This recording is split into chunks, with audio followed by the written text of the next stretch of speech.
Tutuloy po natin ang ating series na pinahimagin nating Armor of God. And this time, nasa last three. So, isa to sa tatlong natitirang linggo natin para po sa series na to. Ayan, alam niyo yan, kung kayo po ay nag-work sa like for example sa isang mga construction companies o di kaya ay like mga construction, a refinery or anything na merong kailangan na may protection sa head, required po yung hard hat. Ang tawag po dyan, helmet. O, ito po yan po yan, di ba? So nakikita niyo po yung dalawa na yan. Meron po silang safety hat or hard hat. Ang purpose po niyan ay para sa protection po ng inyong ulo. I remember nung nasa, parang newly grad ako noon, nag-work ako sa Petron pa noon that time, sa EEI. Yung hard hat kasi, hindi yan sinusuot kapag nasa office ka. Kasi mabigat kasi siya, di ba? No? O tumatang ko si... Susuot mo lang yan kapag pupunta ka na sa site, work site. No? So dapat lagi mong suot yun. I remember, suot-suot ko siya. Nakaupo ko sa isang corner, tapos pagtayo ko, buti na lang suot ko siya. May pako sa ulo ko. So imagine yun, tapos may kalawang pa siya. Nanginig ako nung pambira ko, kung di ko pala suot to, kung di ko suot yung hard hat, butas yung... Di ko naman, ba't sa dami-dami ng pako, ba't napot yung pako doon? Wala naman doon nung upo ako. Pero anyway, so it serves yung purpose po ng hard hat, no, for the safety. So, in the same way, katulad po ng sabi ni Paul, di ba, sa Ephesians chapter 6 verse 17, put on salvation as your, sabi po dyan, helmet. So, kung ang isang construction worker or anything or anyone na nasa isang worksite, kailangan niya ng protection sa ulo niya, ganun din naman yung soldier sa panahon nila sa Roman times, kailangan ng helmet para protection sa head. Kasi di ba hindi natin nakikita ng mga Roman soldiers yung mga arrows na nagliliparan or even doon sa espada. So, pangalawa sa heart, maliban sa heart, di ba, ang head ang ang isa sa delikadong, di ba, parte ng katawan ng tao or ng atin. So once na siyempre, pag napugutan ka, di automatic kahit anong lakas at ganda ng katawan mo, wala ring sense. So, ganyan din naman po, spiritually speaking, ang helmet of salvation, kailangan natin siyang nakasuot kailan? Every time, no? Wala naman kasi tayong office. Kasi bakit? Di ba sabi natin, ang buhay Kristiyano ay laging nasa spiritual battle, nasa spiritual warfare. So kailangan lagi nating suot-suot itong ating helmet of salvation. Mami, explain ko bakit salvation. Pero, imagine nyo, ito yung pinaka-salvation ng helmet nyo. And may mga spiritual arrows na binabato yung kaaway sa inyo. Ano sa tingin nyo yun? Spiritual arrows ng sickness, spiritual arrows ng anything na pwedeng relationship, loss of job, loss of loved ones. So marami siya, maraming spiritual arrows na pwedeng ipana sa atin ng kaaway. And kung hindi tayo protected ng helmet of salvation, then definitely, pwede po tayo maging casualty ng kaaway. So napakahalaga po na ma-realize natin ngayon kung bakit sa dinami-dami ng... ako, question ko to, bakit salvation bakit hindi faith? Bakit hindi hope? Bakit salvation ang ginamit na word ni Paul kung saan sinama niya sa word na helmet? Pero anyway, ito po yung isa sa picture, di ba? Pag nanonood kayo ng mga legionary, yung mga soldiers. So, iyan po yung helmet. So, meron siyang, kumbaga sa mga nagmumotor, meron siyang cushion na parang leather sa loob. Kasi di ba imagine mo naman kung may bronze kang bakal sa ulo. Ang bigat po niyan. So may protection din po yan for comfort and for safety. So, kung paano napakahalaga ng hard hat or safety hat sa isang worker sa worksite, gayon din naman napakahalaga at kung gaano kahalaga ang isang helmet para sa isang soldier sa pakikipaglaban niya, gayon din naman napakahalaga ng helmet of salvation para sa ating mga Kristiyano everyday. So, ang question is, natanong niyo na ba yun? Bakit salvation? Anong meron sa salvation? Kung bakit pinili ni Paul or ng scripture na ito ang itambal or ipares sa helmet protection. Kung paanong yung helmet ay pinoproteksyonan ang ating ulo, ang salvation, pinoproteksyonan nito yung ating mind, ang ating thought life. So, kumusta ang inyong thought life? So, madalas pag nagka-counsel ako, ang una kong tinatanong, how's your thought life? Kumusta yung, mga nilalaro-laro mo sa isipan mo, ano yung mga ini-entertain mo sa isipan mo? Kumusta po? Kumusta po ang thought life nyo? So, ang salvation, pinili ni Paul to describe the helmet to protect our, our mind. So, bakit? Anong nangyayari sa salvation? By the way, maaring meron kami mga bago dito na hindi familiar kung ano ibig sabihin ng salvation. In short, or in simple terms, ang salvation po is bakit kailangan ma-save? Di ba? Bakit kailangan i-save? So, ang sabi ng scripture, lahat po tayo ay Lahat po tayo ay makasalanan, di ba? Walang matuwid ni isa, wala. There's no one righteous, not even one. Yun ang sabi ng scripture sa Romans. At dahil lahat po tayo ay makasalanan, ang sabi ng scripture, tayo po ay destined to spiritual death, di ba? Hell. Hell ang destination natin. Ang kabayaran ng kasalanan ay kamatayan. So, kailangan nating i-save doon sa sitwasyon na yon. And we know na ibinigay ng God the Father si Jesus Christ para Kasi hindi natin kayang i-save yung sarili natin doon sa eternal punishment, which is hell.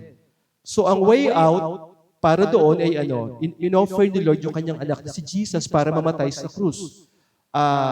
Hindi natin kayang bayaran yung penalty ng sin. So, si Jesus Christ lang ang nagbayad yung kanyang blood. So, in-offer ni Jesus yung life niya, binayaran ng kanyang blood yung penalty ng sin. So, ang sabi ng scripture sa John 3:16, di ba? Whoever, sabi, God so loved the world that He gave His only begotten Son, that whoever believes in Him shall not perish but have eternal life. So, ibig sabihin, anyone, regardless of your past or gaano man kapangit, gaano man kasama, ano man past mo, ang sabi, manampalataya ka lang kay Jesus at ikaw ay maliligtas. You will have eternal life. So, yun po yung salvation. Ibig sabihin, tayo po ay instead na pumunta sa impyerno, instead ng eternal punishment, dahil nakipag-isa po tayo kay Jesus, tayo po ay na-save mula doon. So tayo po ay may eternal life. Iyon po yung salvation. So, now, ano pa ba ang mga nangyayari sa salvation? Kayo natanong niyo ba sa sarili niyo? Ano bang meron kayo nung kayo ay makipag-isa? Ibig sabihin na makipag-isa, nung i-offer nyo, isuko nyo yung life nyo kay Jesus. Ano pong nangyari? Ano po yung mga na-receive nyo? Kaya nyo po bang i-recite, enumerate sa inyong isipan? Or hindi nyo po alam? Or baka po ang alam nyo lang is yung eternal life na sinabi ng John 3:16. Kasi mahalaga po ito. Merong something about the salvation, hindi lang siya forgiveness, kundi meron siyang bagay na ibibigay sa atin na magta-transform ang ating mga buhay kung maunawaan natin kung ano ang nangyayari sa isang tao na nakikipag-isa kay Kristo through faith. Kaya nyo?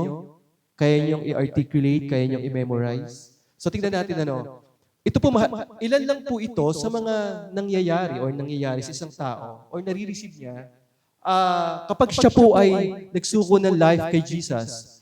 Tingnan po nyo, from condemnation to forgiveness. There's now no condemnation, di ba? Kapag ikaw ay nakakristo na. Ibig sabihin, kung ano man ang past mo, past na yun. Pinatawad ka na ni Lord. Hindi na niya ibabalik sa iyo, hindi niya na kung paano ang mga tao kapag nagkasala ka. Di ba? Panay kang, alam niyo yung tag doon? Yung historical? Alam niyo, historical. Yung ibabalik-balik lagi yung nakaraan. Another term lang po yun. Ang ibig sabihin lang po nun, yung parang, ipi-play lagi sa iyo kung ano yung past mo. Si Jesus, kapag nanghingi ka na tawad sa Kanya, tinanggap mo siya bilang Lord and Savior, papatawarin ka niya na. Di ba sabi ng Bible, your sin will be as white as snow. So yun po yung isa sa nangyayari sa salvation kapag tinanggap mo at sinuko mo ang buhay mo kay Lord. Pangalawa is yung guilt. Sino po dito yung bago Kristiyano or matagal ng Kristiyano pero meron pa ring guilt na parang, totoo kaya ako pinatawad ni Lord? Kasi parang paulit-ulit ako sa kasalanan na ito eh. May ganun po kayong thought? Na parang, totoo kaya akong ligtas? Totoo kaya akong anak na ng Diyos ngayon? Kasi bakit tila parang, kumpara sa iba, ako, parang hindi nagbabago o di kaya parang napaka-slow. Kailangan maunawaan po natin to na tayo po sa harapan ng Diyos ay matuwid na. Hindi dahil sa mga ginawa natin, kundi dahil sa ginawa ng Lord. So, ang sabi ng Scripture sa 2 Corinthians 5:21, mamaya basahin niyo po yan, na ang righteousness natin, kaya tayo nakakagawa ng kabutihan dahil po sa Lord. So, pag humaharap tayo kay Lord, ang nakikita niya sa atin si Jesus. So, wala na dapat guilt feelings. Kasi bakit? Gagawin ng kaaway, gagamitin ng kaaway yan. From slavery to freedom. Di ba dati, hirap na hirap tayong paglabanan yung tukso, di ba? Yung mga temptation, yung mga kasalanan. Pero, kaya hanggang iba hirapan pa rin. May struggle, di ba? Pero unlike before, ngayon, meron na tayong kapangyarihan na paglabanan, pagtagumpayan ng kasalanan. Bakit? Kasi nasa atin na yung banal na Espiritu. Pinalaya na tayo ng Lord doon. May freedom. Wala na tayo sa bondage ng sin. So, imagine that kung hindi malinaw sa iyo ang salvation na, pinalaya na pala ako ni Lord dito. Bakit pa hanggang ngayon ay nagkakasala pa rin ako? Or questionin ko kung talaga bang ako ay anak ng Diyos. Ano pa? From having nothing to an ear of Christ, tagapagmana. Though hindi tayo mayaman dito materially, si Vlad, pinakamayaman. Pero, ang sabi ng Scripture, di ba, lahat daw ng kailangan natin binigay ng Lord for us to live a godly life. From being a child of wrath to a child of God, di ba? Whether we like it or not, di ba? Bago tayo maging anak ng Diyos, sino yung ama natin? Di ba si Satan? Ang sabi ng Scripture yun eh. Pag binasa natin ng Bible, gaano tayo kabait, gaano man kadami ang ginawa natin kabutihan, kapag wala tayo kay Christ, hindi natin siya Lord and Savior, tayo ay anak ng kaaway. Pero, nung ating tinanggap na si Jesus, tayo ay naging anak na ng Diyos.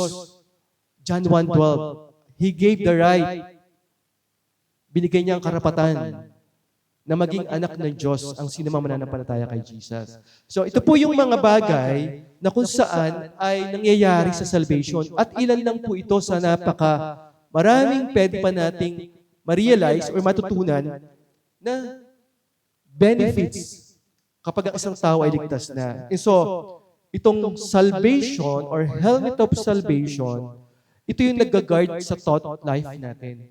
Naintindihan niyo po? Binabantayan po nito, ginagwardyahan yung ating isipan. Kasi bakit? Di ba?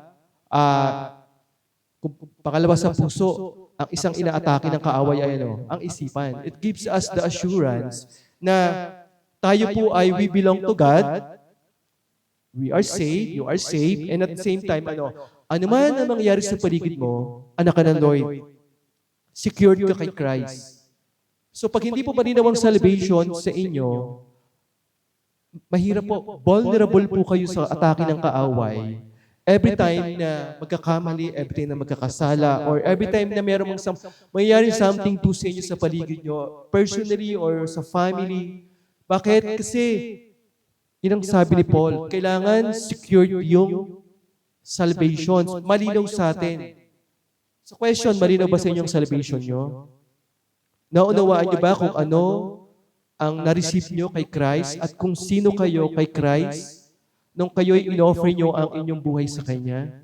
Di ba napakarami nun? So dapat maging malinaw po sa atin yun kasi pag hindi, vulnerable tayo. In fact, ang modern science ay tinutulungan tayo nito na maunawaan natin bakit mahalaga na yung thought life natin, bantayan natin. Kasi di ba, ang sabi po, our minds control our emotions, our decisions, and even our sense of self. Ibig sabihin, yung belief na po, yung faith, ina-activate ito isang part ng ating brain. Sa susunod, pag-uusapan din natin yon sa may nabump na series na Winning the Battle in Mind. Siguro probably next year, gawin natin siya. Pero sa madaling salita po, what you believe literally shapes how you think and feel. Kung ano ang pinapaniwalaan mo ay isi-shape nito, imo-mold kung ano yung nararamdaman natin at iniisip natin. So what you think literally ay what you believe literally shapes what you think and feel. Ito po madalas kong ginagamit na reference at papaulit-ulitin ko itong i-quote. Gusto ko kasi mag-sink in po ito sa bawat isa hanggang sa memorize natin lahat to. Isa siya sa paboritong author ko, book na ina-apply ko sa counseling. Si William Bacos, author of the book Freedom from the Lies You Tell Yourself. Diba? Iyan po yung mga problema ngayon. Madaming kasinungalingan na sinasabi natin sa ating sarili na pinapaniwalaan natin. Akala natin truth, pero in reality, kasinungalingan. He founded the Center for Christian Psychological Services, was a licensed consulting psychologist and a pastor. So, psychology na at the same time, pastor pa. Dr. Bacos did follow-up studies of his clients that showed a 95% improvement rate compared to a 67% success rate for other methods of therapy. So, meron siyang ginagamit na therapy. Yun po yung ginagamit kong therapy. Kumpara sa mga ginagamit ng mga psychologists, ang laki po ng comparison ng positive result. Ang sabi niya, he claimed, the difference was the truth of God. Yun po yung difference, yung truth ni Lord. In fact, ito po yung sabi niya. Again, wrong thinking produces maling pag-iisip. Ano po ang pinuproduce dito? Sino po dito yung, meron akong kina-counsel the other, basta may kina-counsel ako. Tanong ko sa kanya, kumusta yung thought life mo? Mahilig po kasi akong mag-create ng scenarios sa isipan. Sabi ni Alvin, parehong-pareho ay. Diba? Si Alvin po nag-start sa atin ng testimony about, diba? Siya po ay sa biyaya ng Lord, iniligtas sa Lord, diba? Sa kapahamakan. Ganun-ganun, parehong-pareho may pattern. So wrong thinking produces. Nag-create siya ng scenario, sabi niya, gumagawa po ako ng mga kwento sa isipan ko. Sabi niya, wrong thinking produces unhealthy emotions. So imagine mo, sabihin mo natin, imagine isipin niyo wala kayong kwenta. Araw-araw, sabihin sa'yo ng magulang mo, wala kang kwenta. Tapos, paniwalaan mo yan. Paglaruin mo sa isipan mo yan. Ano po mararamdaman niyo? Wala akong kwenta. Diba? So, ang tendency from here, pupunta po saan? Sa puso. So wrong thinking, bantayan po natin ang ating mga isipan. At ang magbabantay po doon, yung salvation. Kung ano po yung mga benefits na na-receive natin from the Lord. Kung sino tayo, anong posisyon meron tayo kay Lord. Hindi lang po unhealthy emotions. Ano pa? Unhealthy reactions. Paano paraan? Halimbawa, sabihin, wala kang kwenta. O di syempre, ikaw, makakaramdam ka ng sakit, di ba? Masakit yun, di ba? Kung sabihin sa'yo ng magulang mo or kung sino man ng parents mo na wala kang kwenta ay. Imagine every day. So dito po yun, sasakit dito yun. Ano magiging reactions? Pwedeng magrebelde. Tama? Reaction. Mag-react siya base doon sa nararamdaman niya. Kasi feeling niya wala akong kwenta. Kung wala pala akong kwenta at ganitong buhay ko, di ba? Di sirain ko na lang buhay ko. Bakit ko pa kailangan mag-ayos? So, unhealthy reactions. And, unhealthy behavior. So, doon po magmamanifest yun. So, imagine nyo po, simple, parang doon nagsimula, maling iniisip. So, napakahalaga po talaga na maging malinaw sa atin, healthy po ang thought life. Yun po yung pinag-aaralan ko ngayon sa life coaching. Paano tumulong sa individual kung paano mag-develop ng healthy thought life at healthy emotion So, and happiness. Nakakita na ba kayo ng merong mga pinagdadaanan na masaya? Di ba wala? So, domino effect po siya. Domino effect po ang nangyayari. Again, babalik ko, kumusta ang thought life? Kumusta po ang inyong mga ini-entertain? Baka meron po kayong mga anak na, sabi niya, nag-usap kami, base po doon talaga, sabi ng isa sa professor namin, sabi niya, isa po sa culprit po talaga social media eh. Cellphone eh. Yung access ng mga bata. So kung may mga anak po kayo, bantayan niyo po kasi napakadelikado. Yung po yung kumakain, sumisira sa isipan ng mga bata. Yung simple, akala mo normal na pinapanood, mga fina-follow, hindi nyo alam, nag-create po siya ng rats, yung pattern, hanggang sa, yun po, gaganyan po. No? In fact, studies show that people with a secure belief in God's love and assurance of salvation tend to experience lower anxiety and depression. Di ba kapag secured ka kay Christ, pag alam mo, anak ako ng Diyos, niligtas ako ng Lord, hindi ako mabuti or righteous dahil sa sarili kong karunungan. So anything na mangyari sa akin, alam ko secured ako. So hindi siya magde-develop ng depression, anxiety. Greater resilience and ability to cope with stress. Yung resilience, yung nagbabounce back ka, yung bang may mga problema, para siyang, alam niyo yung parang bamboo. Tumumba pero ang bilis mag-bounce back. Yun po yung ibig sabihin ng resilience. Hindi naman tayo exempted sa mga problema, hindi tayo exempted sa mga pagsubok. In fact, sinasabi ng scripture. Pero ang difference natin is, mabilis tayo mag-bounce back. Bakit? Kasi secured tayo kay Christ. Alam mo na anak ako ng Diyos. Tanggap niya ako, mahal niya ako, accepted niya ako, pinatawad niya ako. Anything, lahat ng mga pangailangan ko, ibinigay niya. So mabilis mag-bounce back dahil secured sa love ni Lord. Ano pa? A stronger sense of identity and purpose. Stronger sense of identity and purpose. Meron po ba kayong ganun? Yung alam mo sa sarili mo na, alam mo yun, confident sa purpose mo sa life mo, saka sa identity. Wala kang identity crisis. Yung alam mo yung, hindi mo alam kung sino ba ako, ano ba ako. So, ito po yung mga tao na kung saan secured. So, mahalaga po yung thought life. In fact, meron po ako kilala before. Kasama namin hindi lang ako mamagin pala. No? Kasama namin siya before, kakilala ko siya. Hindi ko naman siya yung close na close, pero na-observe ko sa kanya, madalas gumula sa kanya. Every time na yung nagkakamali siya, Kristiyano po siya. Every time nagkakamali or di kaya, meron siyang something, halimbawa hindi siya nakapag-devotion or nakapag-pray. Takot na po siya. Sana yung takot ba na reverence? Pero hindi, yung takot po niya ay feeling niya, parurusahan siya ng Lord, pupunta agad siya ng impyerno. Alam niyo yun, maling kaisipan at nakabase madalas sa feelings. So dapat, malinaw sa atin, di ba, sa ating kaisipan, kung ano ang estado at kung secured ba tayo kay Christ o hindi. Bakit? Kasi ayun ng Lord na mabuhay tayo sa fear, saka sa doubt. Gusto niya maging secure. Ang question is, paano nga ba natin, no? Hindi ko pala siya napindot, no? Ito yung sabi ni Paul kanina, di ba? Di ba yung thought life? Mahalaga na bantayan natin ang thought life. Kaya pag binabasa natin itong scripture na to, alam mo, nung mag-start ako mag-aral sa mental health, mas na-appreciate ko lalo itong mga scripture na katulad Philippians chapter 4, Romans chapter 12, verse 2. Bakit? Mismo, wala pa yung psychology, wala pa yung mga mental health. Nauna na yung Bible, di ba? Sabi ng scripture, do not conform to the pattern of this world. Ibig sabihin, yung pattern, di ba? May kinikreate na pattern, habits.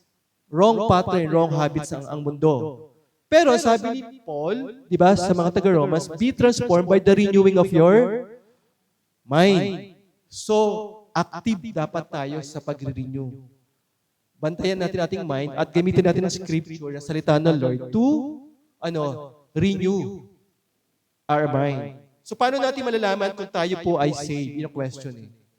Quickly, di ba, sabi ng John 3:16, sabi niya, whoever believes in Him should not perish but have everlasting life.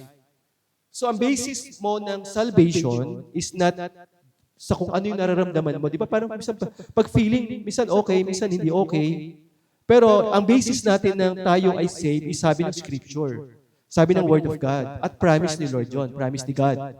Sabi niya, ang sino mang sasampalataya sa aking anak na si Jesus, magkakaroon ng buhay na walang hanggan. Di ba sapat na yon para dapat paniwalaan natin? Kasi bakit we walk by faith and not by sight? So, another one, ano pa? Okay, nanampalataya ako, pero dapat ba kailangan gumawa ako na mabuti? Sabi na Ephesians chapter 2, verse 8 to 9, God saved you by His grace when you believe. Sa biyaya niya lamang. And you cannot take credit for this. It is a gift from God. Salvation is not a reward for the good things we have done. O di ba, linaw? Hindi siya reward. Hindi dahil sa marami kang ginawang mabuti ay automatic pwede ka na masave. No. Ito ay biyaya ng Lord sa pamamagitan ng pananampalataya kay Jesus. Bakit? Para walang pwedeng mayabang, malaki. So by faith, sabi ng Scripture, di ba? By faith. Grace. So save mo kayo. Misa kasi naisip natin, dapat mag-exert ako ng maraming effort. Kasi para ma-sure ko na save ako, it's by faith and through grace, no? And ang sabi ng Scripture, Romans, the Spirit Himself testifies that we are the children, or God's children, di ba? Siya nagte-testify. So how do you know na kayo ay saved? Sa feelings? Di ba hindi?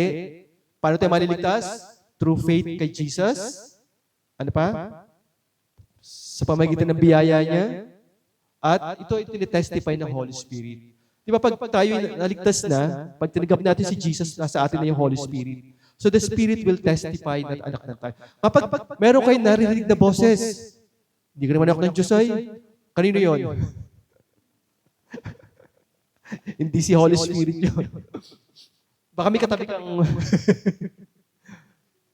iba pala espiritu yan. Okay? So malinaw, no? Kailangan po natin masiguro na tayo po ay anak ng Diyos, tayo po ay saved, secured kay Christ. Kasi bakit ito yung magpo-protect sa ating thought life.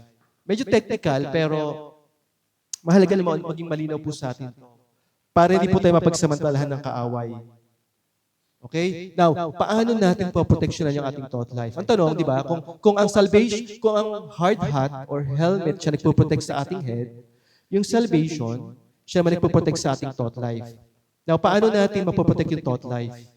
Paano natin mapapanatili intentionally and consistently na yung salvation hindi mawawala sa thought natin? Ibig sabihin, lagi nating mareremember, lagi nating hindi siya mananakaw ng kaaway na i-deceive tayo. So number one, ang laki, no? Sobrang laki, sorry.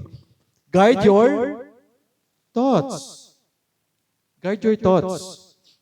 Bantayan po natin ang ating isipan. Maging selective po tayo, maging intentional po tayo, discipline, sa kung ano yung pinapapasok natin sa isipan natin. Kung ano yung mga ini-entertain natin na thoughts. Hindi po lahat ng thoughts ay dapat, ini-entertain. Dapat sinasala natin siya ng ng salita ng Diyos. Ito ba ay healthy? Di ba sabi natin wrong? Di ba? Yung mga thoughts, wrong thoughts produces, di ba, unhealthy emotions, unhealthy behaviors, di ba? So hindi lahat ng thoughts, hindi lahat ng mga dapat na naiisip o sinasabi sa atin, pinapaniwalaan natin at ini-entertain natin. Maging choosy tayo. Dito tayo maging choosy. Maging wise sa tulong ng Lord. Kasi bakit? Gagamitin ng kaaway yung mga wrong thoughts, mga kasinungalingan, na i-entertain nyo sa isipan nyo para bakit? Kung hindi kayo magagawang, hindi naman tayo pwedeng i-separate. Sabi ng Scripture yun eh. Nothing can separate us from the love of God. Pero, pwedeng i-deceive tayo ng kaaway na unti-unti paniniwalaan niya tayo na hindi ka mahalaga, wala kang kwenta, hindi ka anak ng Diyos. Hanggang sa, wala ka ng peace, wala ka ng joy.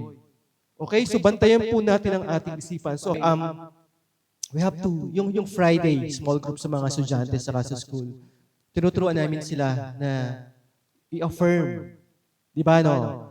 Although parang it doesn't make sense pag ano ba pinagagawa nila, Pastor Vic, sasabi sa amin na, oh, mahal ako ng Diyos, mahal ako ng Diyos. Yung bang kailangan mo isipin, pero hindi nyo alam, may power siya. Kasi ano yung truth? Di ba? Nire-rewire natin yung ating thought life. Pinapasukan natin siya ng truth instead ng lies. So pag sinabi ko, wala kang kwenta, wala nagmamahal sa'yo, sabi doon, di ba? Napatawad na ako ng Lord. So, every morning, pwede po natin pagising natin, Lord, salamat sa life, napatawad mo ako, ano man ang past ko, ano man ang failure ko, napatawad mo ako, mahal mo ako. So, ano po siya? Exercise. Gawin po natin yon. Hanggang masanay po ang ating brain, ang ating thought life. Na yun po yung truth na dinideclare natin. So, bantayan po natin. At the end of the day, again, yung katulad no, Lord, salamat. Napatawad mo ako. Salamat, mahal mo ako. Salamat, secured ako sa iyo. Ano man ang past ko, ano man ang nakaraan ko, ano man ang family ko. Everything, no. Bantayan po natin ang ating thought. Kasi bakit? Napakahalaga nun. And yung salvation, yung mga bunga ng salvation na na-receive natin from the Lord, makakatulong sa atin.